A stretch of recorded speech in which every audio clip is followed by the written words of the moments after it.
Let's talk Milan. Let's talk Allegri.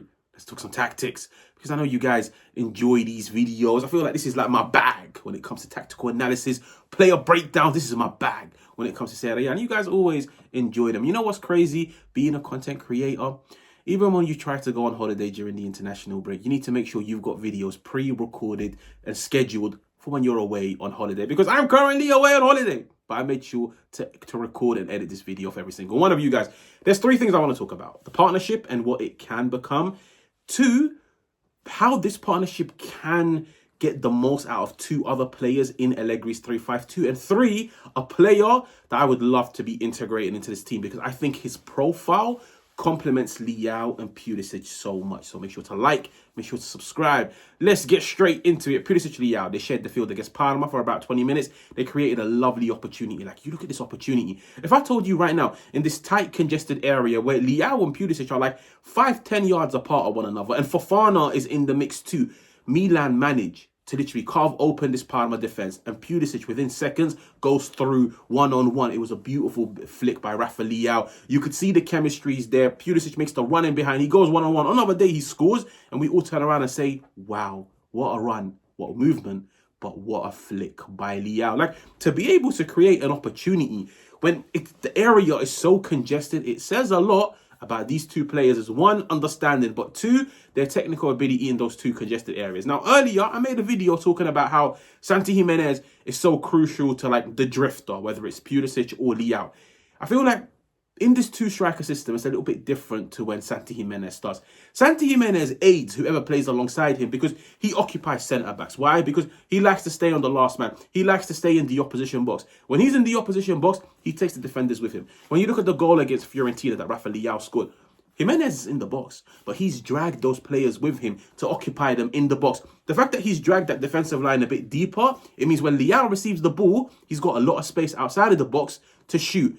But if you're going to be relying on shots from outside of the box every single week, it's not really the most sustainable. Like, it's a pretty difficult thing to do to keep scoring from 20, 25 yards out. The best opportunity is when you carve the opposition open and you go in one-on-one. Where it works with Leao and Pulisic, one, they both play proper close to one another. Two, they're both very technical. Three, they've both got the speed to capitalize on any space in behind. So one flick over the corner, Leao's got the speed to make up that ground. Pulisic has got the speed to make up that ground. But I feel like where they both help each other so well is when they drop deep, because of like their names and their reputation, Leao, Pulisic, when they drop deep, the opposition can't allow them to just drop deep. They have to follow them. So when they follow them, space automatically in behind arises. Like, you've now got space in behind by default because players are automatically gravitating towards Leao and Pulisic because of how good they are. They can't give them any time and space.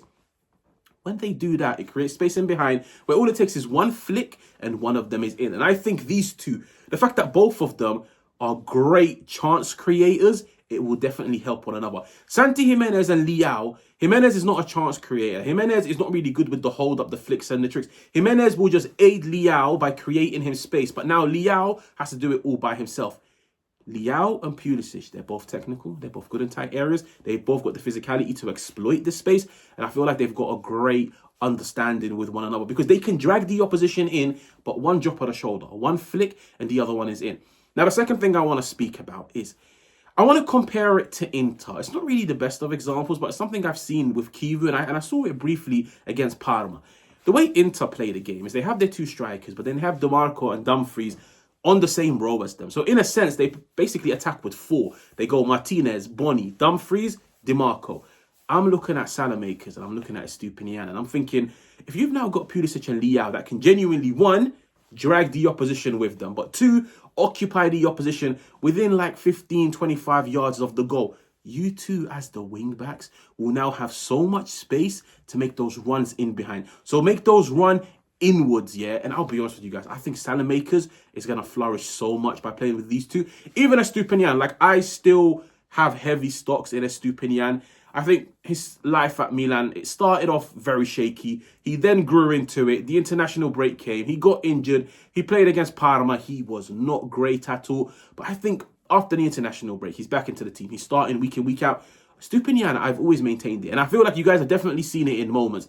I think he's got a great cross on him. I think he's got a great strike on him. He's got good movement in the final third. It's just, Adapting to the Serie A when you've played 3-4 years of football in the Premier League where it's so much more chaotic, it's so much more end-to-end, it's going to take a while. But even somebody like him, Pulisic, Leao, dropping deep, like basically taking the opposition rather than sitting back in their own box. No, we're going to take you guys 10, 15 yards higher up the field.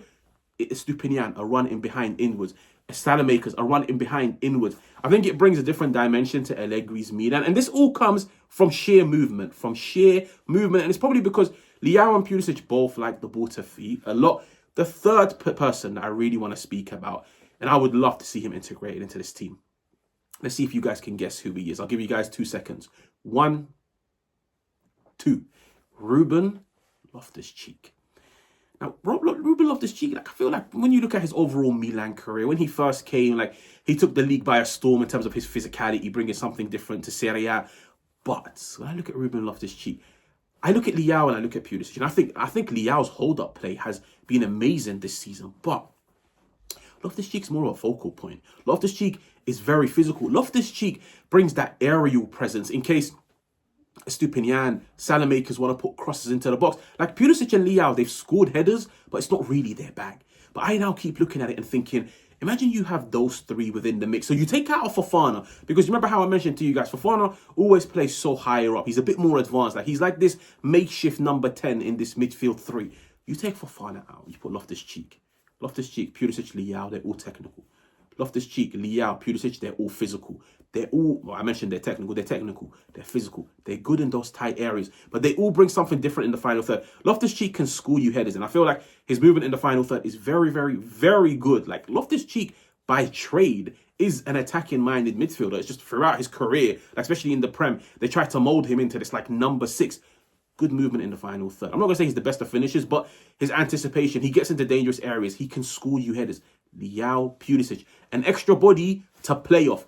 I don't think they can play off somebody like Fofana because I don't think he's the most technical. I don't think he's the best in those tight, congested areas. And we saw it in preseason, like at the beginning of Allegri's time, where he was going in attack. He was going Pulisic and Loftus-Cheek. He was going Leao and Loftus-Cheek. Loftus-Cheek was scoring. He was combining really well with them. Like there was that one goal against Liverpool where Leao carried it, fed it into Loftus-Cheek. He dropped the defender. He scored. I would love to see Loftus-Cheek into this mix. Now, of course, it does mean when you have Rabiot and Modric, it means Richie and Yashari drop to the bench.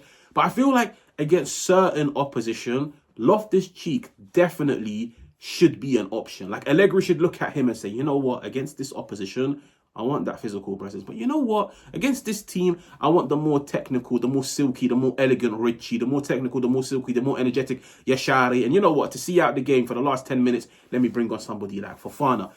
I think after the international break, Milan have got all the tools to really kick on. They've got one game a week. Leao and Pulisic are fully back, fully fit, hungry, integrated. I feel like they're both flourishing so well in this striker role. Milan create opportunities. Like as much as they might average 45% of the ball, when they are in possession, they create opportunities. Salamakers has been amazing. If Estupinian can just take his bar by 30, 40% upwards, you're looking at a very, very, very good player. And I always maintain it. I still have stocks in Estupinian.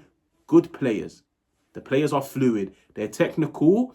And I feel like against Parma, even though Milan drew, there were a lot of positives when those two were on the field. And if it's not working, you've always got yourself a more like a fox in the box in a Santi, somebody like an Nkunku. But I think Allegri, he's got a lot of like exciting tools to work with. And I'll be real, like I'm actually counting down the days for the international break to end because I want to see these two from the start what they can do, because they are, like in terms of attackers, Milan's 2 best attackers. It doesn't matter what the order is, whether it's Pulisic then Leao, Leao then Pulisic.